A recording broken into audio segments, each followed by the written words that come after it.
네, 국어 의문론 2주 3차시 영상 강의를 시작하도록 하겠습니다. 2차시에 이어서 지금 4쪽이죠. 2.3 음성기관의 진화. 네, 여러분도 아마 재미있게 들을 수 있는 부분일 것 같아요. 음성기관의 진화라고 하는 것은 사실은 이제 앞쪽에서 살짝 이야기를 했습니다만은 여기서는 지금 뭐 50만 년 전 이렇게 얘기를 했는데 뭐 어떤 학자들은 200만 년 전 뭐 이렇게 말을 하기도 합니다. 그래서 인간은 언제부터 말을 하게 되었을까?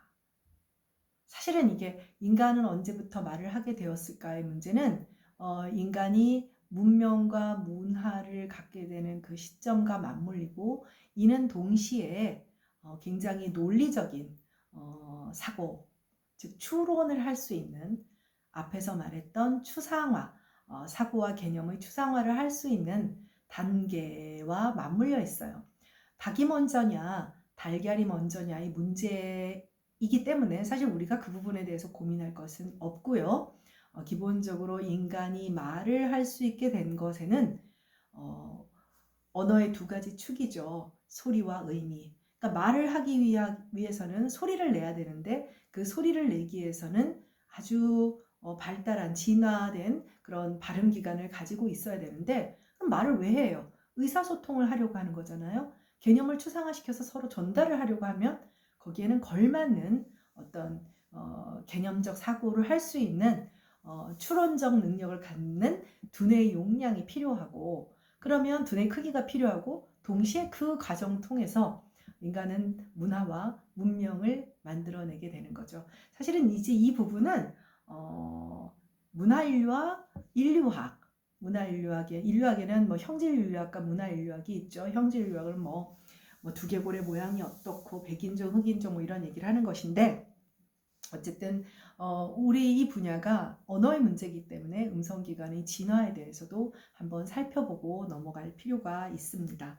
그래서 인간은 아마도 이제 그 여러 가지 우리가 왜 인류를 정의할 때 뭐 호모 루덴스, 호모 폴리티쿠스, 뭐 호모 하빌리스 뭐 여러 가지로 명칭을 대죠. 호모 에렉투스. 근데 호모 로켄스 외려 표기법으로 호모 로켄스인데요. 라틴어로 호모 로쿠엔스, 로쿠라는 말이 이 루트 어근이 언어라는 그 말이라는 뜻이에요. 말이라는 뜻이거든요.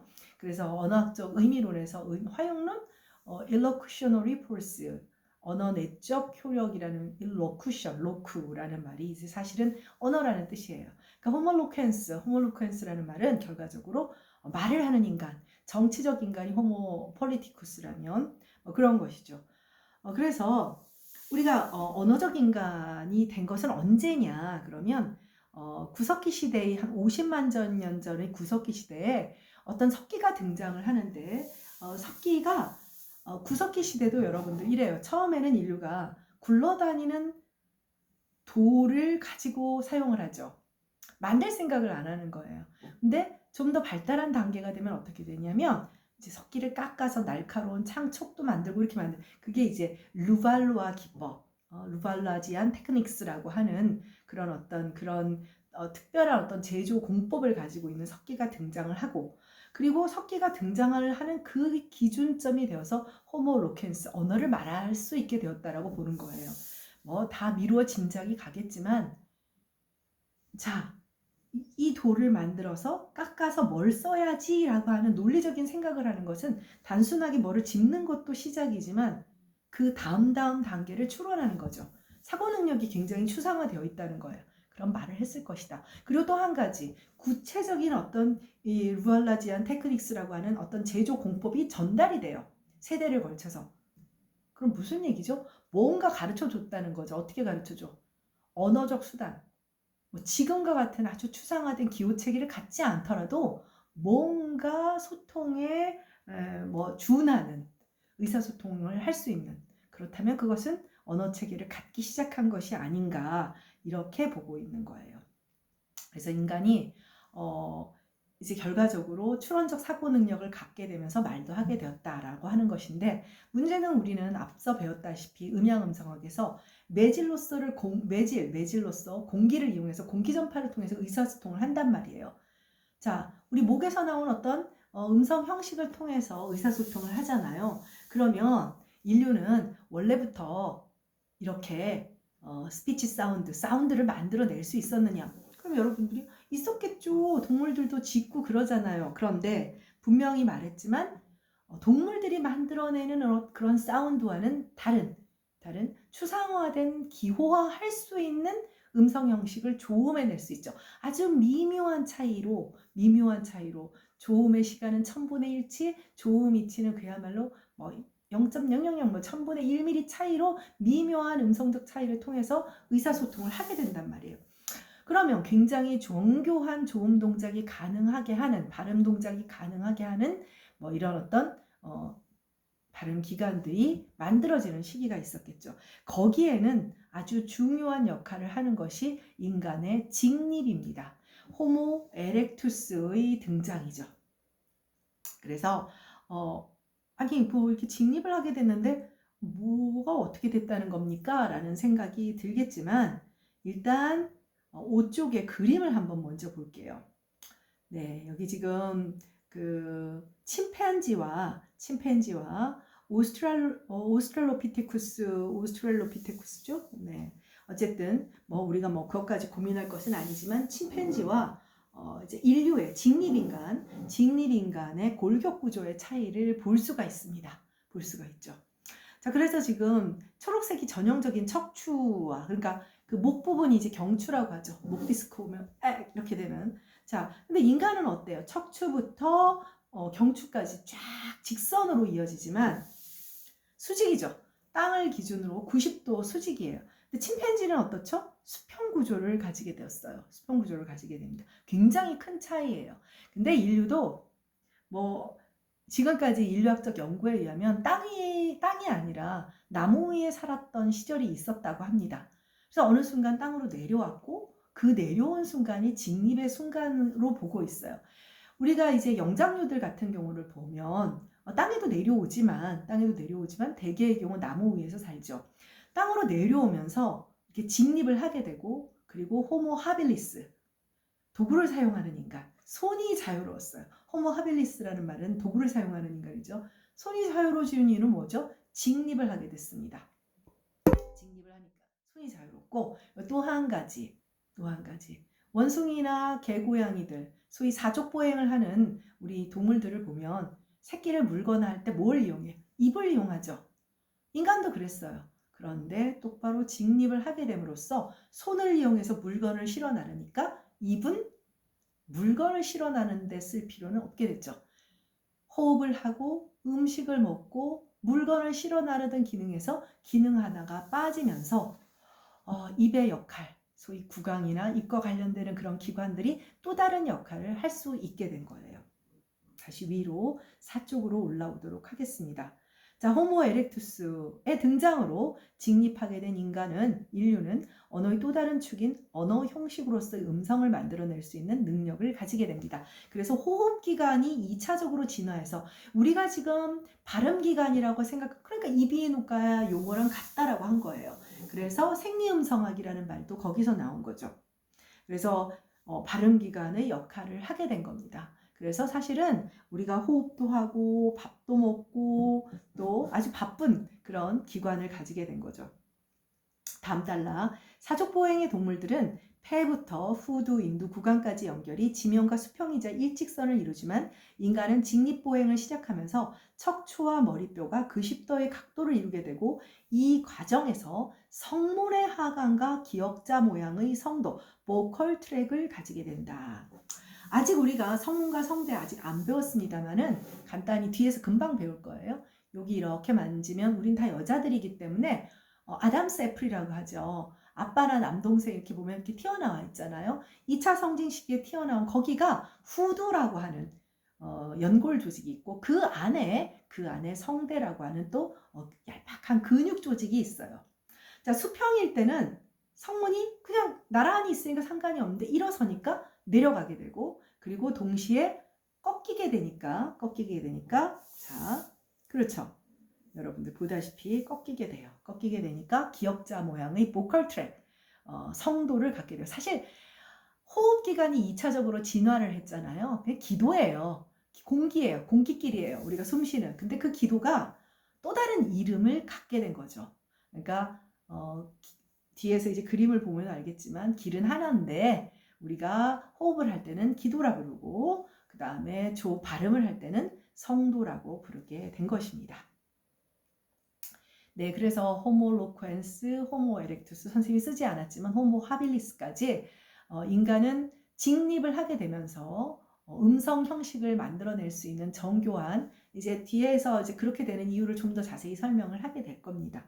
하게 되고 또 논리적인 추론적 사고 능력을 할 수 있는 두뇌의 크기를 갖게 되죠. 네, 그래서 여러분들 지금 금방 설명을 하게 되는데 A와 B에 지금 그 밑에 보면 또 그림 A와 그림 B가 보이죠. 그림 A는 침팬지의 그림이고요. 그림 B는 인간의 그림입니다. 거기에 빨간색 부분이 인두강이에요. 인두강은 여러분들 지금 이 차시 끝난 다음에 거울을 들여다보고 입을 크게 벌려보면 목젖 뒤쪽에 보이는 부분이 레린저, 인두고 그 안에 공간이 하나 있잖아요. 그게 인두강이에요. 인두강이에요. 우리가 이제 왜 후비루 증후군이라고 해서 좀 비염이 있는 친구들은 음식을 먹거나 그러면 후비루, 그러니까 그 뒤쪽으로, 비강 그 뒤쪽으로, 그 목젖 뒤쪽으로 이렇게 말하자면 좋지 않은 그런 소위 가래죠. 그런 게 넘어가요. 그걸 후비루 증후군이라고 하거든요. 그쪽이 이제 인두강이에요. 강이라고 하는 것은 뭐냐면 cavity, 그러니까 공간이란 뜻이에요. 공명강 하면 울림통, 인두강 하면 인두통해서 울림, 소리를 만들어내기 위해서는 울림통이 필요해요. 모든 악기가 울림통이 있잖아요. 악기를 생각하면 됩니다. 기타, 피아노. 공명강이 필요하죠. 인간도 조음을 하기 위해서는 그런 공명강이 필요해요. 자, 그래서 침팬지와 인간의 그 인두강의 그 크기를 차이를 보면 눈에 띄게 크기가 인류가 크다는 걸, 인간이 크다는 것을 알 수 있죠. 이게 굉장히 중요한 것이고요. 거기에 그 보라색이 이제 이제 후두 뼈가 되는데 여기서 이제 그 안에 성대가 들어있게 돼요. 이거는 다시 이제 여기서는 지금 빨간색 인두강의 그 크기만 여러분들이 보면 되고 뒤에 가면 또 다시 상세한 그림을 보게 됩니다. 네, 그래서 5쪽 그 그림 밑에 보면 그림 A의 침팬지와 그림 B의 인간의 그 인두강의 차이를 분명히 확인을 할 수 있죠. 그래서 붉은색으로 표시된 부분이 인두강인데 인간의 조음에서 articulation, 사실 발음이라는 뜻이에요. 그런데 앞에서 조음 음성학을 얘기했잖아요. 뒤에서 다시 설명은 하겠지만 이 조자가 고를 조자예요. 사실 일본식 한자어라서 썩 내키지는 않습니다만은 그냥 일반적으로 굉장히 많이 쓰고 있어요. 그러니까 단순한 발음이란 용어가 좀 일반적인 용어이기 때문에 인간이 소리를 조음하여 고루어서 발성을 한다라는 뜻이죠. 조음에서 공명강으로서의 차별점을 확인할 수 있다. 네, 그래서 인두의 크기가 침팬지보다 훨씬 크고 인두가 구강과 분리된 이관형 튜브가 별로 어려운 것은 아니고요. 이관형이라고 하는 건 뭐냐? 우리가 이제 목젖에서 인두강이 있는데 구강 부분이 있고 비강 부분이 이제 코로 나오는 부분이 확연히 구별이 되는 반면 수평인 침팬지의 경우에는 그냥 일관형이라고 해요. 튜브가 하나예요. 원 튜브 구조를 가지고 있어서 크게 구별은 물론 되지만 인간과는 큰 차이가 나게 되죠. 그래서 마치 다양한 크기의 울림통을 갖춘 파이프 오르간처럼 이 울림통의 크기를 조절할 수 있게 더 다양한 소리를 만들어내게 되는 거죠. 반면에 이제 그 침팬지는 울림통이 작다 보니 또 그리고 구강과 비강을 구별하기가 좀 어렵게 만들어진 원튜브 구조를 갖다 보니 이제 상대적으로 다양한 소리를 만들어내지 못하고 단순한 울음소리 정도, 몇 개의 울음소리 정도밖에 내지 못하게 되는 거예요. 구간조라고 하는 새가 있죠. 자, 그러면 구간조가 언어 능력을 가지고 있냐? 그거는 아니에요. 우연찮게 구간조의 구간 구조가 인간과 흡사한 그런 구조를 갖고 있다 보니 인간의 말소리를 모방할 수 있는 건데 인간 같은 추상화된 기호 체계를 갖고 있는 것은 아닙니다. 네, 그 다음 이제 6쪽으로 가보면 여기에서 유아와 성인의 그림이 있어요.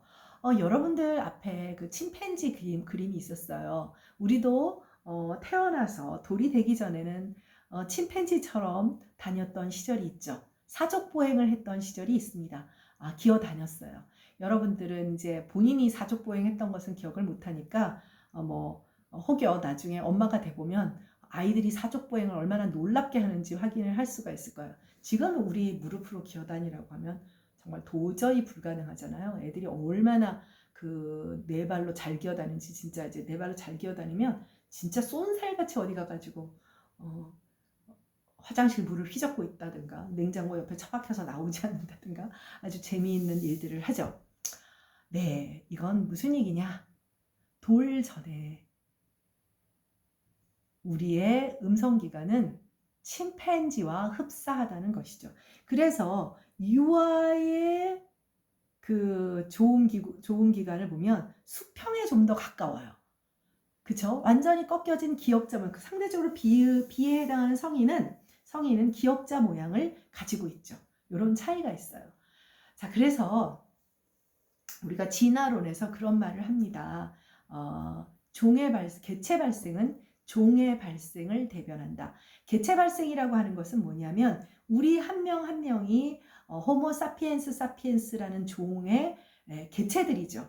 그래서 우리가 개체가 발생한다라고 하는 것은 태어난다라는 거예요. 생명체로서 생로병사를 하게 되죠. 유전자를 가진 상태로. 그러니까 그 개체 발생은 종의 발생의 과정을 대변한다.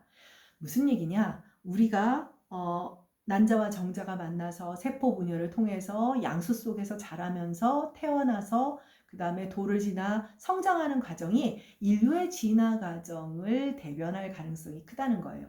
우리가 양수 속에서 살다가 엄마 뱃속에 있다가 태어나서 폐호흡을 한다는 것은 우리가 바닷속에서 아가미로 호흡을 했던 시절이 있었다는 것과 꼬리뼈가 있다는 것은 태화기관이지만 꼬리가 있었다는 것, 그리고 태어났을 때는 온몸이 솜털이지만 털로 덮여 있었다는 것은 한때는 털로 온몸이 덮여 있었다는 것, 또 그리고 임신 주차가 어느 정도 되기 전까지는 남녀 성별이 구별되지 않는다는 것은 원래는 XX였죠. 나중에 Y 염색체가 만들어지잖아요. 그런 것을 통해서는 우리도 한때는 자웅동체였을 가능성.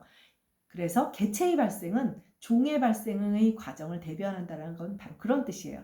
태어난 다음도 마찬가지입니다. 태어난 다음부터 우리가 호모 에렉투스, 직립보행을 하지 못해요. 태어났을 때는 목도 가누지 못합니다. 즉 경추뼈도 제대로 움직이지 못해요. 그리고 있다가 100일이 되면 갑자기 이제 목을 가는다라고 하는 것은 드디어 척추에 힘이 들어가는 겁니다. 100일이 지난 다음에 돌이 되게 중요하죠. 돌이 되게 중요한데 돌 때가 되면 두 가지 특성을 갖게 돼요. 직립을 하면서 일어서서 걸음마를 하며 말을 하게 됩니다. 평균적인 대부분의 아이들이 그렇죠. 이 두 개가 맞물려 있어요. 간혹은 엄마들이 얘는 아주 그냥 말을 먼저 했어요. 걷지도 못하는 애가. 참 한국 사람들이 이런 게 있어요. 동서양을 막론하고 비슷한데 언어 능력이 모든 지능을 대변한다는 좀 생각을 가장 가시적으로 보이니까요. 그래서 걷지도 못하는데 말을 한다. 사실 중요한 건 뭐예요?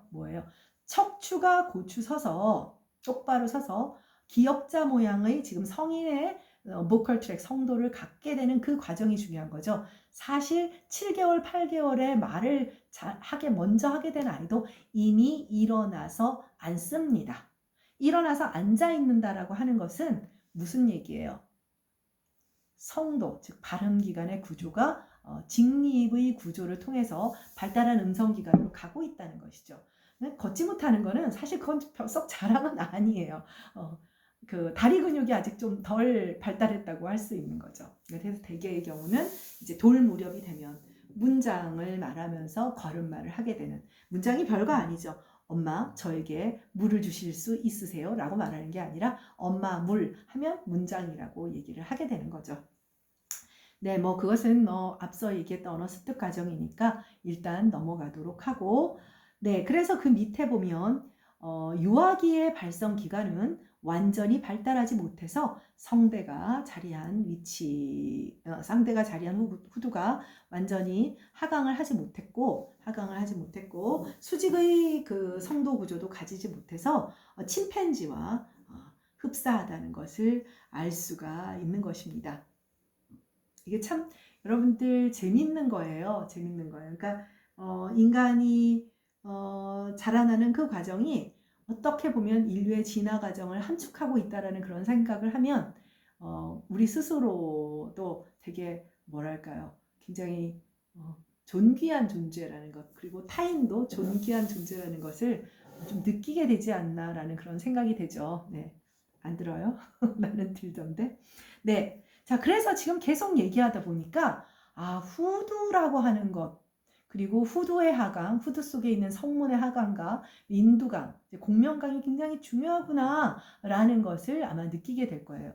왜냐하면 우리의 그 기본적인 뭐 안에 혀라든지 이제 공부를 해보면 혀의 움직임, 구강, 비강, 이제 조음성학에서 그런 얘기들을 이제 구체적으로 배우게 되겠지만, 인류가 기본적으로 다채로운 말소리를 만들어내기 위해서는 인두강이라고 하는 공명강의 크기와 조절 능력이 굉장히 중요하고, 그리고 바로 밑에 있는 후두 속에 있는 성대가 굉장히 중요하거든요. 그래서 바로 그렇기 때문에 그 이야기를 조금 더 하게 됩니다.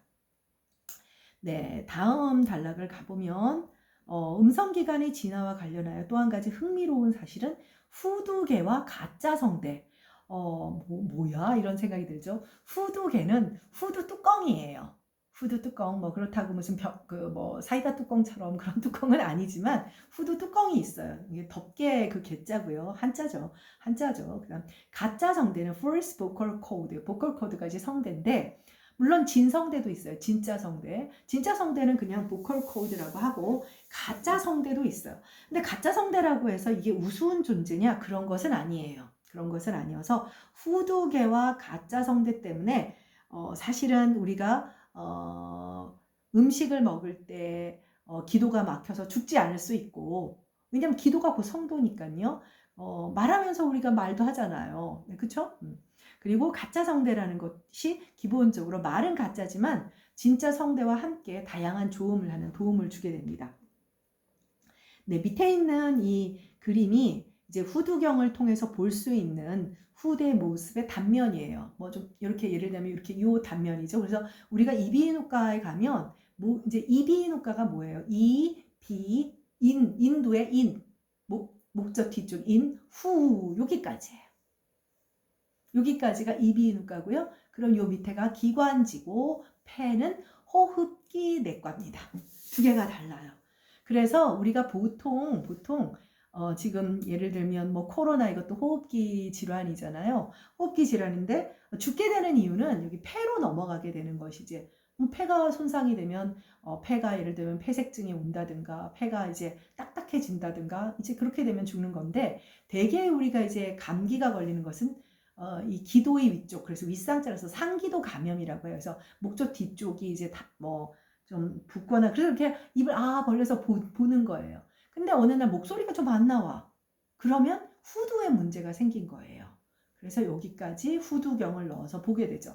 그런데 후두가 깨끗해요. 이비인후과에 가서 후두가 깨끗하고 뭐 성대의 결절, 성대가 손상된 부분이 보이지 않는데 목소리가 안 나오면 폐에 문제가 생긴 것이죠. 나중에 이제 발성 뭐 이런 걸 다시 뒤에서 배우게 될 테니까, 4차 시에 배우게 될 테니까 살짝 궁금하더라도 참아주시고. 그래서 후두경으로 볼 수 있는 그런 모습인데 실제는 좀 더 징그럽죠. 징그러운데 간단하게 그려놓은 것입니다.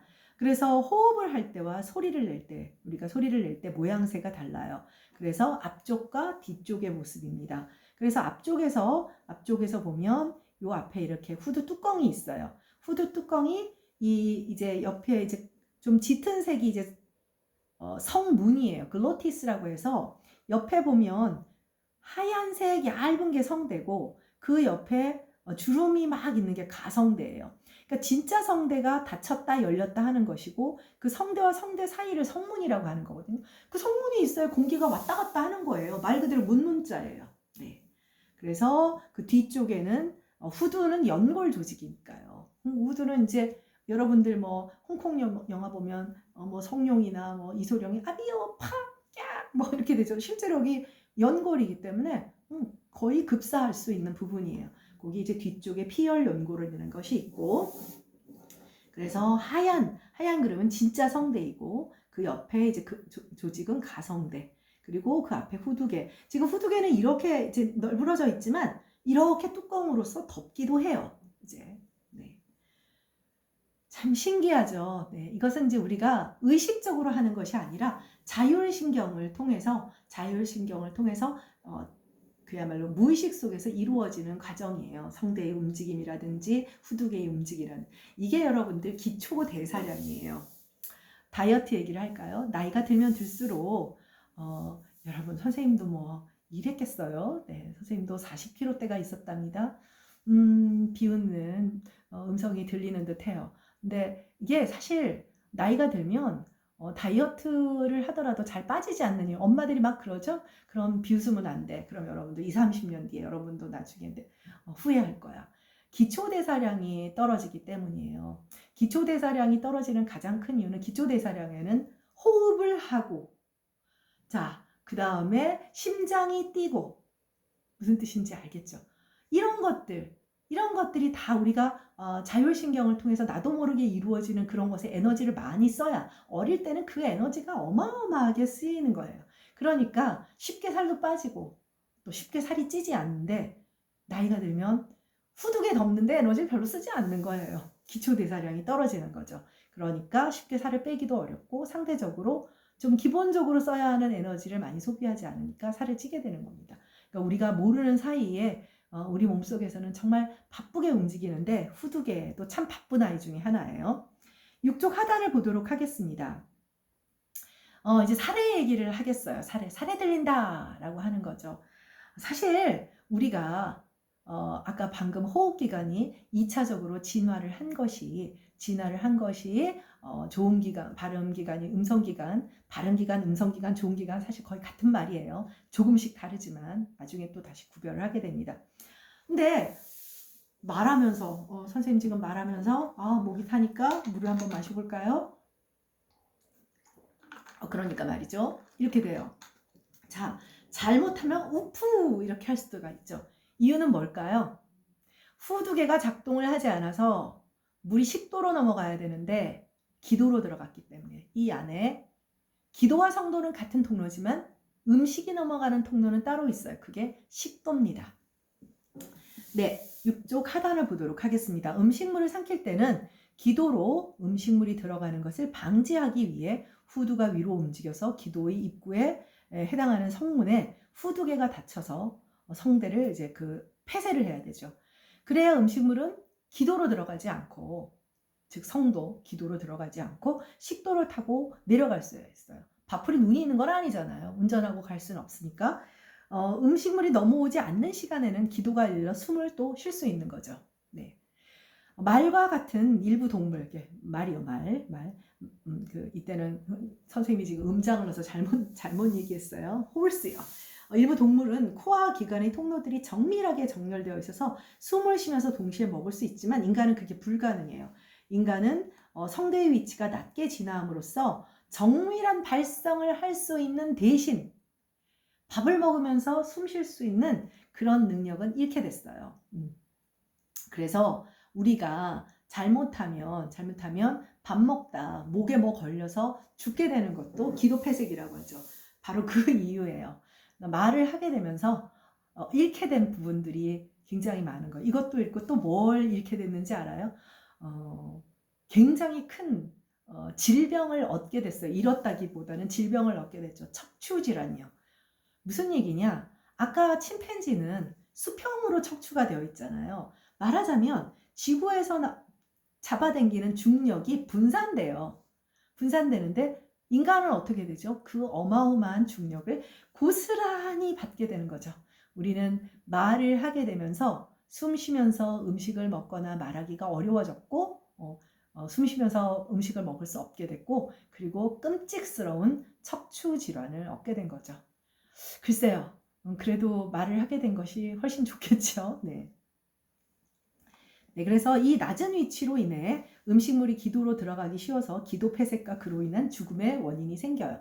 그래서 여러분들 응급처치를 할 때 보통 어떻게 돼요? 의식을 잃거나 뭐 음식을 먹다가 그래도 그렇지만 의식을 잃거나 그러면은 위식도 역류처럼 이렇게 음식물이 넘어와요. 그래서 아마 여러분들 응급처치를 하면 기도 확보라는 말을 들어봤을 거예요. 그래서 목을 뒤로 꺾어서 목을 뒤로 꺾으면 자동으로 자연스럽게 기도가 이제 말하자면 열려요. 열리게 돼서 상대적으로 그래서 손가락을 넣어서 음식을 빼줘야 돼요.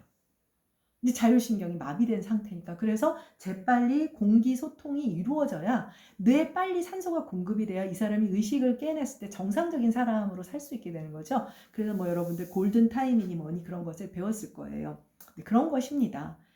사실 굉장히 중요한 거죠. 만약에 음식물이 성대에 닿으면 큰일 나잖아요. 성대에 넘어가면 이제 기도 폐색으로 죽게 되니까 기침 반사가 유발되어 성문이 닫힌 채 가슴과 배의 근육이 수축해서 허파 안에 기압이 높아지고 갑자기 성분에서 음식물을 팍 방출을 해요. 그게 살에 들려서 하는 거예요. 그 방출의 힘이 너무 강력하면 평생을 살면서 여러분들이 20대니까 한 3번 정도는 경험했을 거예요. 비강을 통해서 코로까지 나오게 된다는 것을 경험하게 됩니다. 내가 왜 이런 지저분 얘기를 하느냐. 지금 여러분들이 얘기하는 모든 것이 기류가 통과하는 과정이고 바로 조음기관이기 때문입니다. 계속 원래는 25분 4번 해야 되는데 자꾸 너무 길게 해서 여러분들한테 원성이 잦아해지는 것은 아닌지 모르겠습니다. 네, 2.4 전에 딱 끝났네요. 그러면 4차 시에서 2.4 부분을 살펴보도록 하겠습니다. 2.4는 4차 시는 좀 짧게 할 수 있도록 최대한 노력해 보도록 하겠습니다. 수고했습니다.